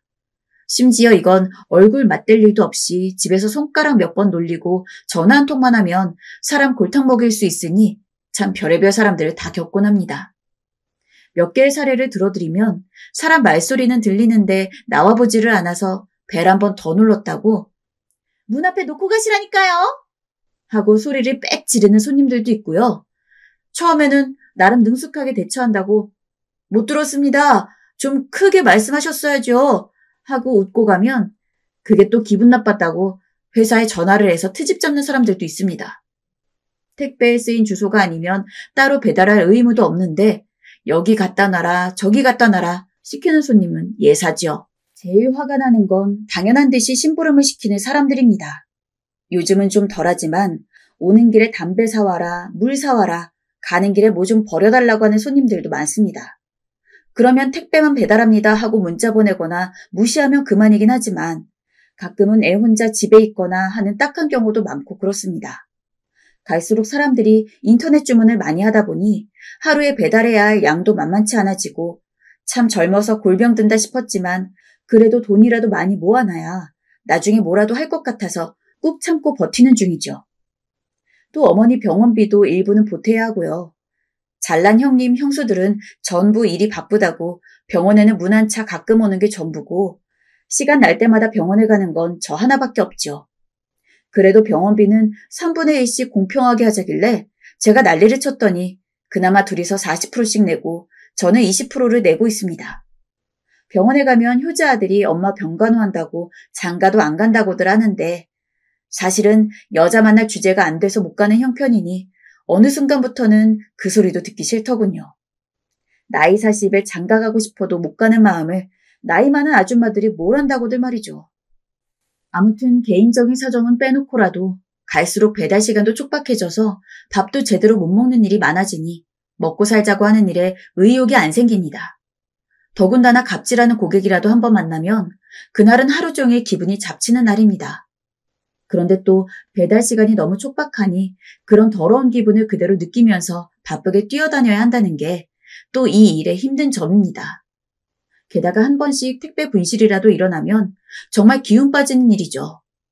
몇만 원짜리라도 기분 좋게 넘어가주는 고객도 있지만 돈 1, 2만 원에 사람을 바보 취급하고 멸시하는 사람을 만나면 정말 눈 돌아갈 정도로 화가 날 때도 있습니다. 그래도 택배 기사들에게 참 잘 대해주시는 고마운 분들이 있습니다. 수고한다며 음료수 같은 걸 챙겨주시는 분들도 계시고요. 오늘 제가 이렇게 사연을 남기게 된 계기도 역시 비슷한 일 때문인데요. 제가 배달하는 구역에 있는 아파트에서 벌어진 일입니다. 그날도 여느 때처럼 택배 문자를 드리고 배달을 가던 중이었습니다. 이분은 항상 택배를 문 앞에 놔주라고 하시는 분이라 특별히 마주칠 일이 없는 분이었죠. 그런데 그날은 문 앞에 음료수가 놓여 있더군요. 늘 수고해 주셔서 감사합니다라는 쪽지와 함께요. 얼굴도 한번 본 적 없는 택배 기사에게 이렇게 성의를 보여주는 분은 평소에 어떤 마음씨로 세상을 살아가는 분일까 하는 생각도 들었고 그날은 하루 종일 기분 좋게 일했던 것 같습니다. 그런데 그 이후로도 종종 배달을 가면 언제나 빼놓지 않고 음료수가 놓여 있더군요. 쪽지는 놓여 있을 때도 있고 없을 때도 있고 가끔은 급하게 쓴 듯 아무렇게나 된 메모지가 놓여 있을 때도 있었지만 그 집에 배달을 갈 때는 항상 기대가 되었습니다. 그리고 갈 때마다 틀림없이 음료수가 놓여 있었고요. 정황을 봐서는 주로 제가 보낸 택배 예고 문자를 받아서 놓아주시는 것 같은데 매번 그렇게 해주시니 어떤 분인지 궁금해지더군요. 음료수 잘 마셨다고 문자를 드리면 수줍은 것처럼 항상 짧은 답장만 남기시고요. 그러다 보니 일부러 좀 택배 문자를 늦게 보내서 우연인 것처럼 한번 마주쳐보고 싶기도 했지만 공연히 쓸데없는 호기심 같고 상대도 민망해하실 것 같아서 그만두었죠. 그런데 참 궁금하긴 했습니다. 매번 호의를 보여주는 것도 그렇고 글씨를 보니 여자분인 것 같았거든요. 사연 들으시는 분들은 좀 웃으실 수도 있겠지만 아무래도 노총각이다 보니 그런 호의에도 좀 민감할 수밖에 없었습니다. 괜히 혼자 즐거운 상상의 나래를 펼쳐보기도 했고요. 매번 받으시는 택배 물품을 보니 함께 지내는 가족이 많은 것 같지 않고 수취인도 일정한 걸 보니 혼자 사는 분 같았거든요. 이래나 저래나 이렇게 따뜻한 마음씨를 가진 분이라면 혹시 어떻게든 엮일 방법만 있으면 길을 쓰고 따라다녀 볼 만큼 좋은 분이겠다는 상상을 하면서 혼자 실실대곤 했습니다. 그러기를 한 몇 달이 지난 것 같네요. 어느 날 참 우연한 기회에 그 천사 같은 분의 정체를 알게 되었는데요. 그날 역시 그 집에 배달을 가려고 엘리베이터를 기다리고 있는데 제 또래쯤 되는 아름다운 여자분과 함께 엘리베이터를 타게 되었습니다. 이제 막 중년에 접어들었지만 제법 미인이라서 은근히 신경을 쓰고 있는데 제가 버튼을 누르고 나니 이분은 버튼을 안 누르시더라고요. 그래서 같은 층에 내리나 보다 하고 있는데 갑자기 그 여자분이 저를 보고 씩 웃으십니다. 같은 통로에 사는 사람인 줄 알고 인사하나 보다 했는데 택배 옷 입고 상자 들고 있는데 무슨 그래서 약간 긴장도 되고 이상한 사람인가 하고 엘리베이터에서 내리는데 늘 음료수를 주던 그 집 앞으로 먼저 성큼성큼 걸어가시더군요. 그제야 매번 음료수를 주시는 분을 만나게 된 거죠. 어머, 안녕하세요. 매번 택배 자주 시키는데 얼굴은 처음 뵙네요. 늘 고맙습니다. 예. 아닙니다. 저야 이게 일인데요. 늘 음료수도 챙겨주시고 해서 저도 늘 감사하게 생각하고 있습니다. 매번 잘 먹었습니다. 오늘 아침에 나가면서 생각은 하고 있었는데 깜빡하고 마실 걸 못 챙겨놨네요. 추우신데 들어와서 커피라도 한잔 하시고 가실래요? 마음이야 늘 감사했지만 막상 마주치고 나니 가뜩이나 좀 머쓱하기도 한데다가 아까 엘리베이터 안에서 갑자기 저를 보고 씩 웃던 걸 생각하니 순간적으로 뭔가 묘한 기분이 들더군요. 아닙니다. 방금 집에 들어오신 것 같은데 뭘 굳이 커피까지요. 마음만 받겠습니다. 감사합니다. 커피 타는 게 뭐 수고로운 일이라고요. 그러지 마시고 추운데 잠깐 들어와서 한잔 하시고 가세요. 고객님 집에는 들어갈 수 없습니다. 먹은 걸로 하겠습니다. 하지만 한사코 거부했더니 갑자기 그 여자분의 입꼬리가 치켜 올라가더니 저를 보며 씩 웃더라고요. 택배일하면서 남의 집엔 왜 못 들어가, 민수야? 네? 어떻게 제 이름을... 아직도 못 알아보겠어? 나야! 초등학교 때 승욱이. 그제야 저는 눈을 동그랗게 뜨고 그 여자를 자세히 쳐다봤죠.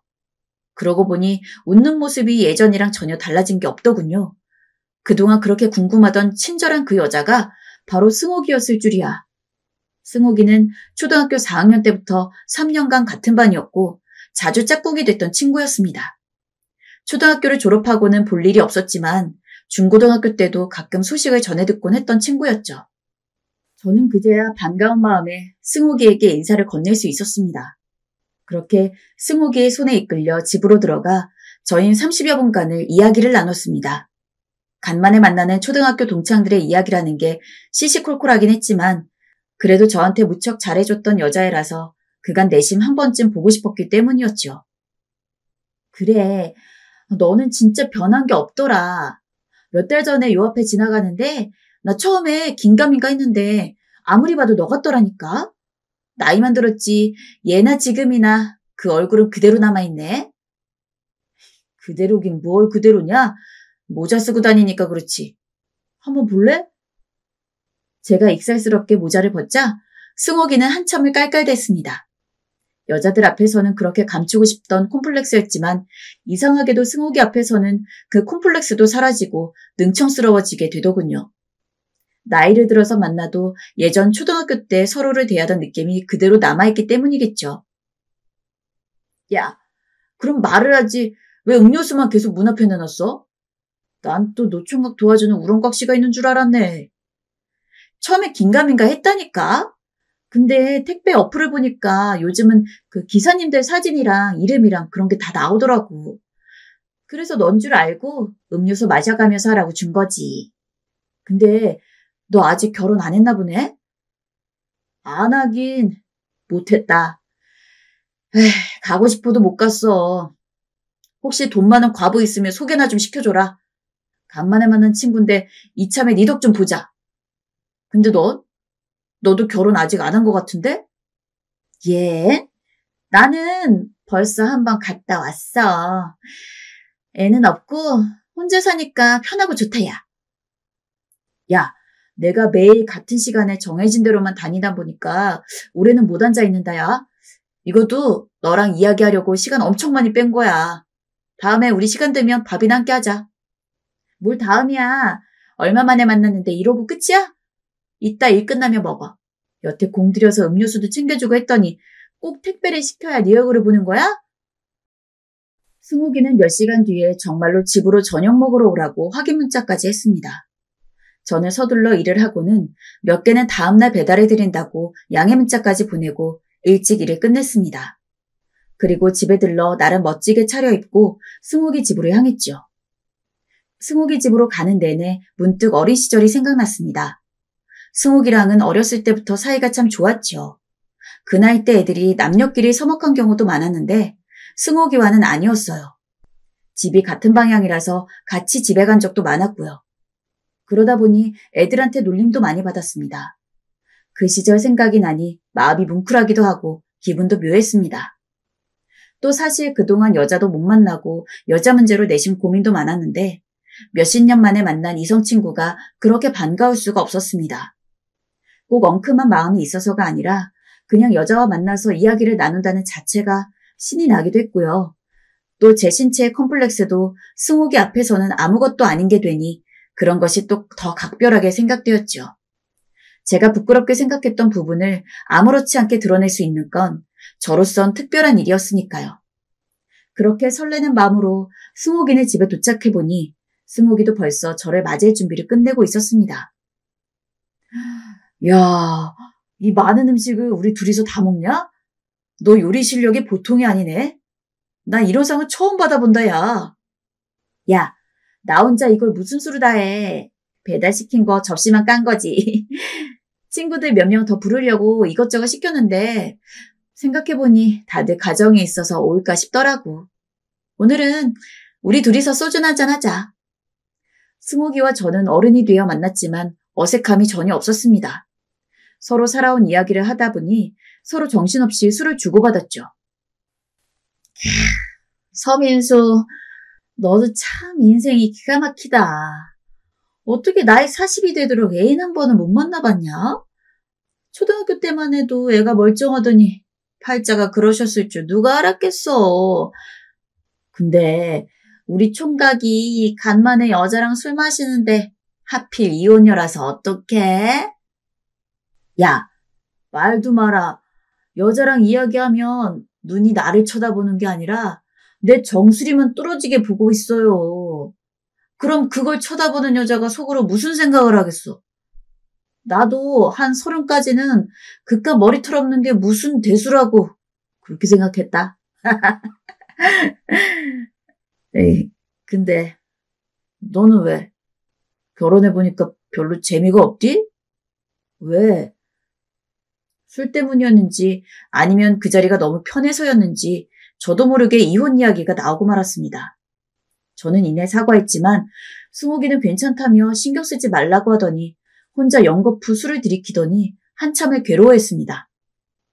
아무래도 심상치 않은 사연이 있는 것 같아 슬쩍 자리를 끝내려고 하는데 갑자기 승욱이가 울음을 터뜨렸습니다. 졸지에 분위기는 망쳐버렸고 저는 진땀을 빼며 승욱이를 달랬죠. 한참을 훌쩍거리던 승욱이는 자신의 과거 이야기를 털어놓았습니다. 사연은 이랬습니다. 승욱이는 8년 전에 사업가와 결혼을 했습니다. 남편이 사업차 일본을 방문했을 때 통역일을 해주면서 만나게 되었고 두 사람은 급속도로 친하게 되어 만난 지 얼마 되지 않아 결혼식을 올렸다고 합니다. 그런데 결혼하고 나서 알고 보니 남편의 사업이라는 게 대단한 것도 아니었고 빚이 4억이나 되었다고 합니다. 그리고 무엇보다도 충격적이었던 건 이미 다른 나라에서 결혼한 전력이 있고 자녀도 있는 사람이었다고 하네요. 그 사실을 안 승욱이는 혼인 취소를 하려고 했으나 남자 쪽에서 여러 핑계를 들며 시간을 오래 끌어 오랜 시간 싸움 끝에 겨우 이혼을 할 수 있었다고 합니다. 사업가라 그러니까 좋다고 넘어간 내가 바보지 뭐. 우리나라에 있었으면 나도 정신 바짝 차리고 사람을 봤을 수도 있는데 일본에서 그렇게 번듯한 사업가라고 만나니 나도 정신이 홀랑 나가버린 거야. 세상 다 해줄 것처럼 굴더니 다 탄로나고 궁지에 몰리니까 온갖 거짓말에 핑계를 대며 사람을 미치게 하는데 그때 아주 내가 남자라며 학을 뗐어. 진짜. 겨우 이혼하고 나니까 사람이 진이 빠져서 우울증도 오고 너 처음 봤을 때 그때도 마음은 반갑고 금방이라도 아는 척하고 싶었는데 20년 만에 본 초등학교 동창도 앞에 못 나설 만큼 사람 만나는 게 싫었어. 나 너 만나는 것도 용기 많이 낸 거야. 참 옆에서 듣고 있어도 속이 터지는 이야기였습니다. 어린 시절 밝고 당차던 승욱이를 생각하니 더 화가 났죠. 딱히 뭐라고 위로를 해야 할지 모르겠더군요. 에이, 그때 내가 너랑 연락이 됐으면 그놈을 내가 아주 혼쭐을 내줬을 텐데. 너랑 같이 싸워도 주고. 이 나쁜 놈의 자식이 말이야. 그래, 초등학교 때 같았으면 우리 민수가 나 대신 싸워줬으려나? 우리 민수 그때 참 멋있었는데. 왜 장가도 못 가고 이러고 있냐. 우는 승욱이를 달래준다고 옆에 다가앉아 이야기를 듣다 보니 마음이 싱숭생숭해졌습니다. 괜히 멋쩍기도 하고 좀 부끄럽기도 하고 술이 한 잔 취해서 그런지 왠지 좀 달아오르는 것 같기도 하고요. 승욱이도 그런 눈치더군요. 그렇게 서로 쭈뼛쭈뼛하고 있는데 잠시 저를 말없이 쳐다보던 승욱이가 바짝 다가와 저에게 속삭였습니다. 민수야, 너 근데 진짜 여자 한 번도 안 만나봤어? 술 때문인지 분위기 탓인지 이상한 기류가 흐르게 되었어요. 그것도 순식간에요. 그날 밤은 참 기가 막힌 밤이었습니다. 초등학교 때 그렇게 단짝이던 승욱이와 그런 사이가 되어버리다뇨. 사실 낮에 승욱이를 처음 마주친 순간부터 마음이 흔들렸던 건 사실이지만 머릿속에 혼자 품던 생각이 그대로 현실이 되어버리니 참 꿈인지 생신지 많이 당혹스럽더군요. 하지만 저도 승욱이도 서로를 거부하진 않았습니다. 다음날 평소보다 일이 좀 늦어지긴 했지만 승욱이가 차려주는 아침밥까지 먹고 나오니 세상이 다 아름답게 느껴지더군요. 그날 이후로 저와 승욱이는 연인 사이가 되었습니다. 서로 사정을 다 이해하니 더 망설일 것도 없었죠. 하루라도 빨리 승욱이와 함께 살고 싶은 마음밖에 없었습니다. 그런데 이제 문제는 엄한 곳에서 터지기 시작하네요. 며칠 전에 병원을 찾아가 어머니께 저와 승욱이의 사이를 말씀드렸는데 어머니께서 그러시는 겁니다. 승욱이? 그 시장통에 살던 걔? 근데 걔 결혼했다고 들었는데?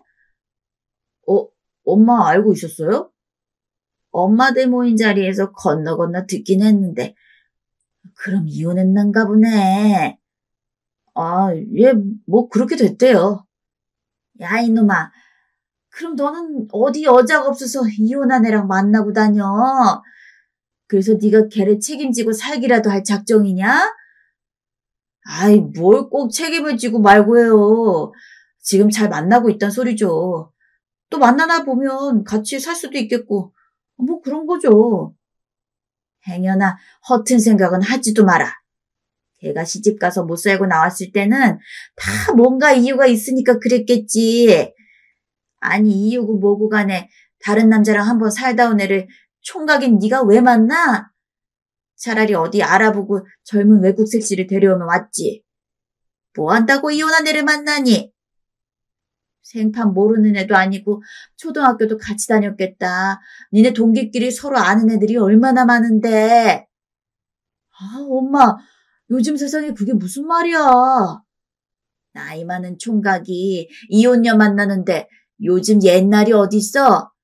천천히 찾아보면 네 나이에 결혼할 만한 안 한 여자들 그 얼마든지 있다. 만나는 것까지는 나한테 말할 거 없고 둘이 같이 살 생각은 꿈에도 마라. 어머니야 옛날 사람이니 그럴 수도 있다고 하지만 어제는 작은 형까지 전화와서 비슷한 소리를 하더라고요. 야, 왜 이혼한 여자를 만나? 됐어. 너 내가 손자리 알아봐 줄 테니까 걔랑은 정리해. 엄마 말 들었지? 형도 반대야, 반대. 다들 언제부터 제 연애를 그렇게 걱정했다고. 비록 한 번 결혼을 했다지만 어린 시절부터 지금까지 제 속마음을 잘 알고 이해해준 사람은 승욱이 하나뿐이고 저는 무조건 승욱이와 함께 둘이 열심히 살아보고 싶은데 말이죠. 그래서인지 전 벌컥 화를 내고 말았습니다. 형, 이혼이 대체 무슨 흠이야? 승욱이가 이혼할 수밖에 없었던 건 다 남자 쪽에 문제가 있어서라고. 승욱이가 아니라 왜 그렇게 엄마나 형이나 승욱이 만나보지도 못했으면서 흠부터 잡으려고 난리들이야. 미안하지만 앞으로 이런 전화할 거면 더 이상 연락하지 마.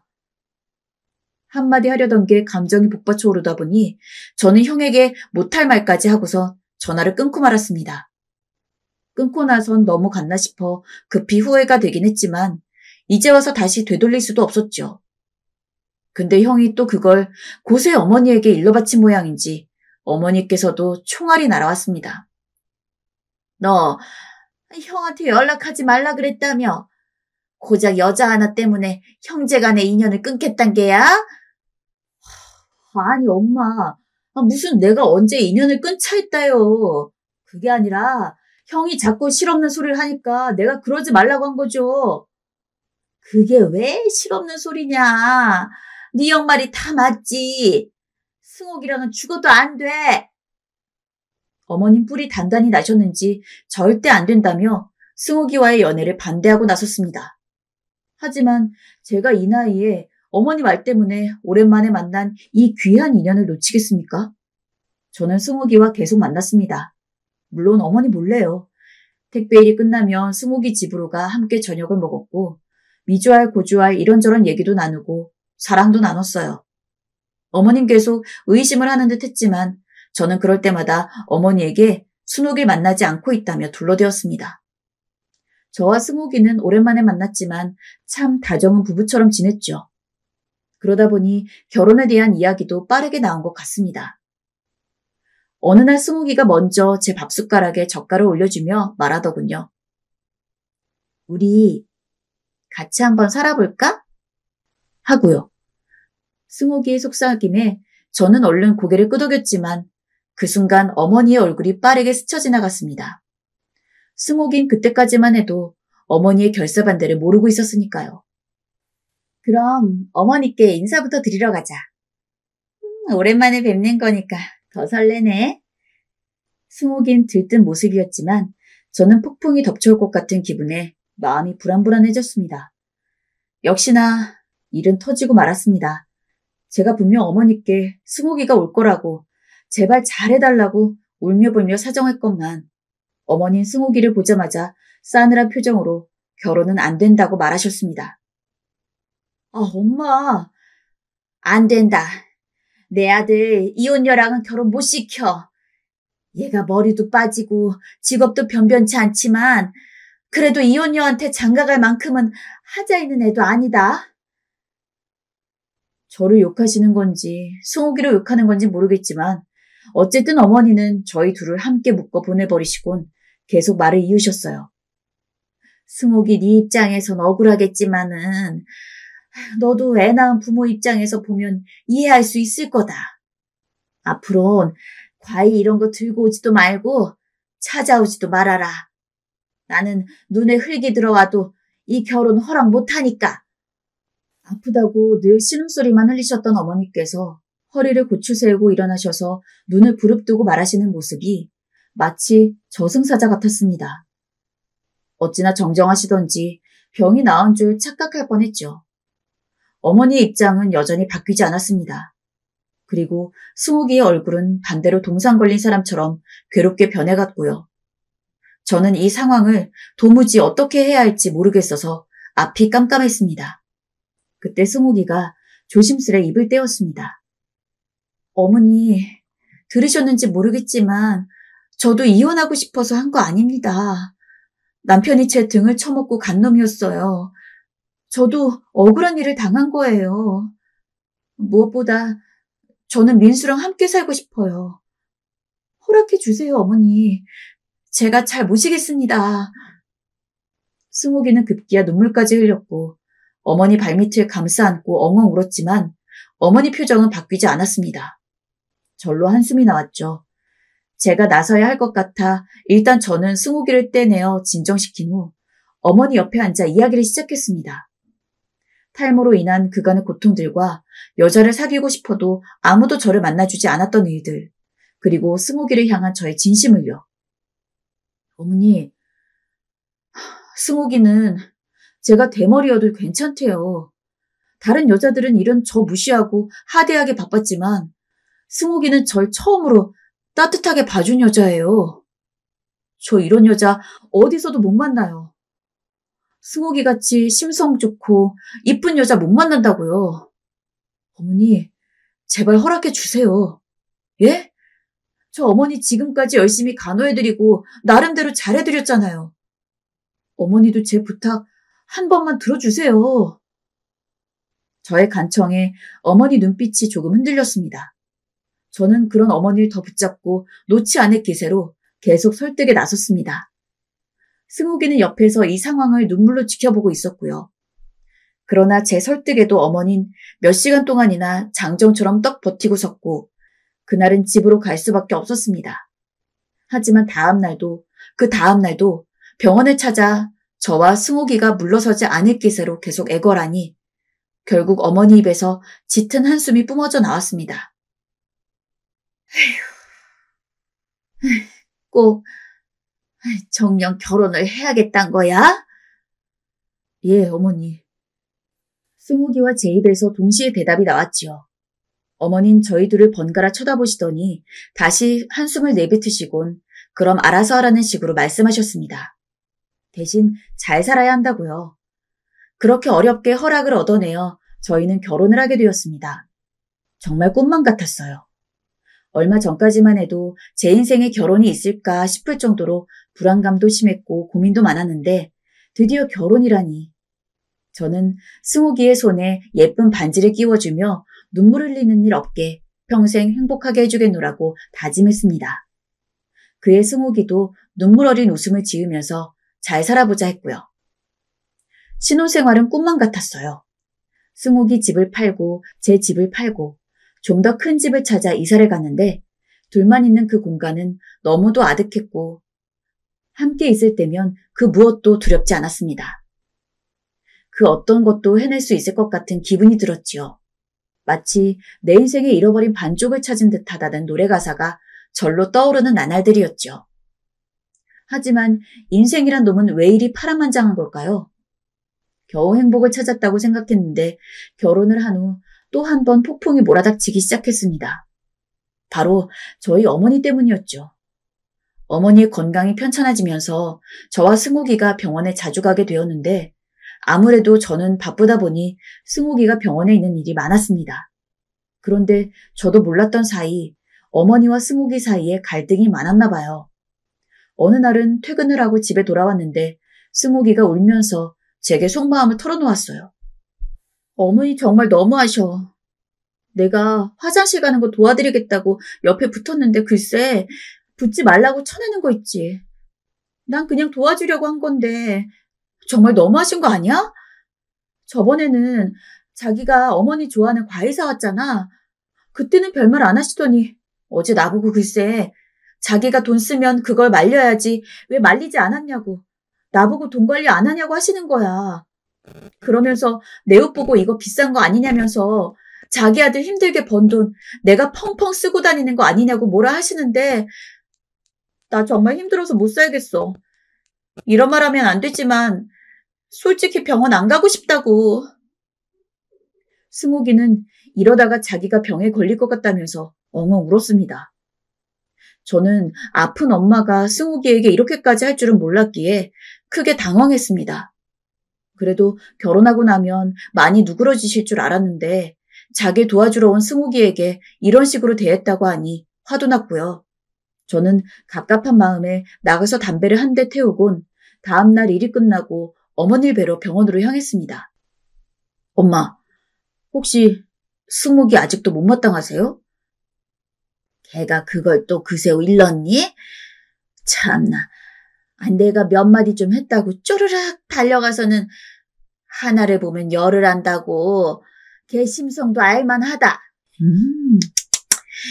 나는 이래서 처음부터 니들 결혼 말렸던 거야. 이럴 줄 알았단 말이다. 엄마, 고자질이 아니고요. 승욱이 입장도 생각해주세요.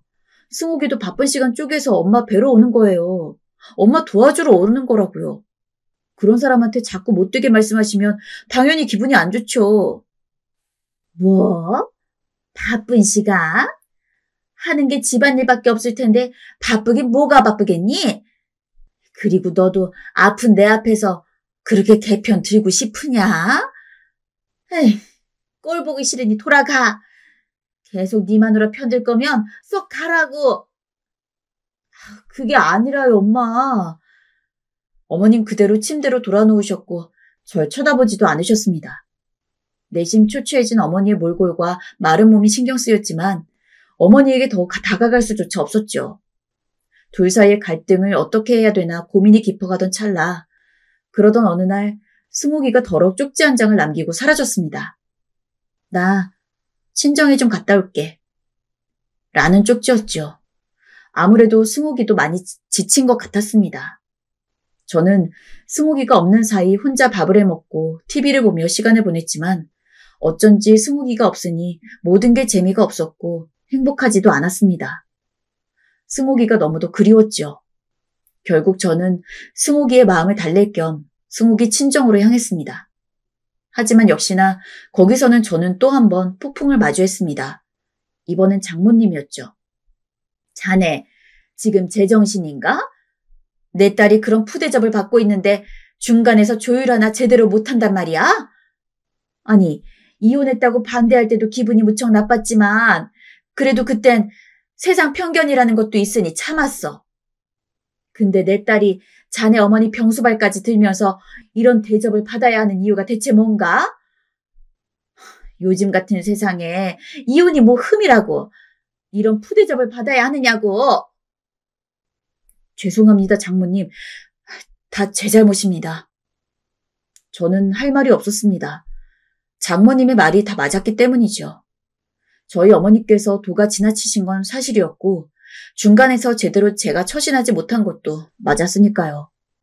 저는 무릎을 꿇고 다신 이런 일이 없게 하겠다며 싹싹 빌었습니다. 그런데 때마침 장인어른이 들어오셨고 장인어른은 절 보자마자 멱살을 붙잡으셨습니다. 너 내가 찾아가려 했는데 네 발로 왔구나. 잘 걸렸다 이놈아. 네가 감히 내 딸 눈에서 눈물 나오게 해?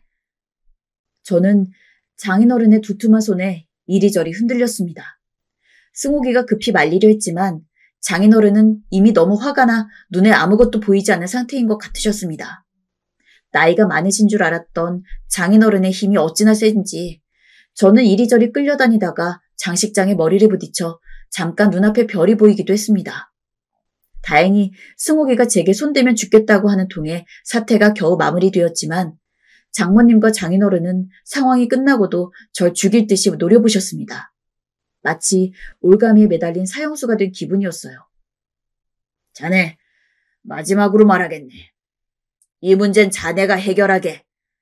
자네가 사돈을 설득하든 어쩌든 하란 말이야. 만약 제대로 못하면 그땐 내가 직접 나설 걸세. 무슨 말인지 알겠지? 자네와 승옥이는 이혼이라고. 이혼이라는 말에 덜컹 심장이 떨어졌습니다. 알겠습니다, 장인어른. 다시 한번 죄송합니다. 한 번만 믿어주십시오. 저는 서둘러 믿어달라며 반드시 해결하겠다는 의지를 보여드렸습니다. 허나 솔직히 내뱉은 말과 달리 저는 자신이 없었습니다. 어머니와 연을 끊을 수도 없고 어찌해야 할지. 그러다 일단 생각해낸 것이 승옥이와 어머니를 떨어뜨리는 것이었습니다. 승옥이에게도 당분간 어머니 병간호를 가지 말라고 했고 저도 어머니에게 승옥이는 오지 않을 거라고 미리 말해두었지요. 안 온다고? 그럴 줄 알았다. 며칠 빼꼼하더니 하기야 노인네 모시는 일이 쉽겠니? 승옥이 같은 애 죽었다 깨어나도 못할 거다. 역시나 어머니는 악담을 퍼부으셨지만 저는 들은 척도 안 하며 의무적으로 어머니 병실을 들렸고 일을 해나갔지요. 마주칠 일이 없으니 다행히 승옥이와 어머니 사이의 갈등도 없어지긴 했습니다. 마음은 찝찝했지만 그래도 전보다 훨씬 나았지요. 승옥이도 얼굴에 웃음이 많아지는 게 보이면서 점차 안정을 찾아나가고 있는 것 같았고요. 그런데 평화롭다고 여기던 어느 날 승옥이가 제게 물었습니다. 요즘 어머니 어떻게 지내고 계셔? 엄마? 상태가 좀 나쁘긴 해서 지켜봐야 하긴 한데 그래도 의지가 있으시니까 곧 좋아지실 거야. 그래. 그런데 되묻는 승옥이의 표정이 좋지 않았어요. 무슨 일이 있어? 그게 승옥이는 주춤거리며 한동안 말을 못하다가 이내 어렵게 입술을 떼었습니다. 들어보니 의외의 이야기였습니다. 승옥이가 얼마 전 어머니에게 문자를 받았다며 제게 문자 내용을 보여주었는데 요약하자면 너에게 할 말이 있으니 혼자 병원으로 와달라는 말이었습니다. 사실 가야 할지 모르겠어. 갔다가 괜히 험한 소리 들을까봐 겁도 나고 어떻게 하는 게 좋을까? 저도 예상치 못한 문자였고 어머니께서 왜 이런 문자를 굳이 보내셨는지 알 수도 없었기에 갈등이 되었습니다. 그러다 저는 결정을 내렸습니다. 이런 문자까지 보낸 데는 분명 이유가 있을 테니 일단 가보자고요. 대신 혼자 가지 말고 함께 가자고 했습니다. 어머니께서 혹여나 승옥이한테 험한 말을 하려 드시면 중간에서 막아줄 사람이 필요하니까요. 사실 내일이 바로 어머니께 가는 날입니다. 솔직히 떨립니다. 어머니께서 무슨 말을 하실지, 갔다가 괜히 승옥이가 마음의 상처를 입을까 걱정되기도 하고요. 결정한 이상 가기로는 했는데 어쩐지 마음이 또 불안하고 불안한 게 무슨 일이 일어날 것만 같습니다. 제발 제 촉이 틀리길 바랄 뿐이지요. 이제부터 사연을 쓴 이유입니다. 여러분들, 제 아내와 어머니 갈등, 제가 중간에서 어떻게 해야 현명할 걸까요? 저보다 오래 결혼 생활을 해오신 여러분들의 조언을 듣고 싶습니다. 많은 의견 부탁드려요. 긴 글 들어주셔서 모두 감사드립니다.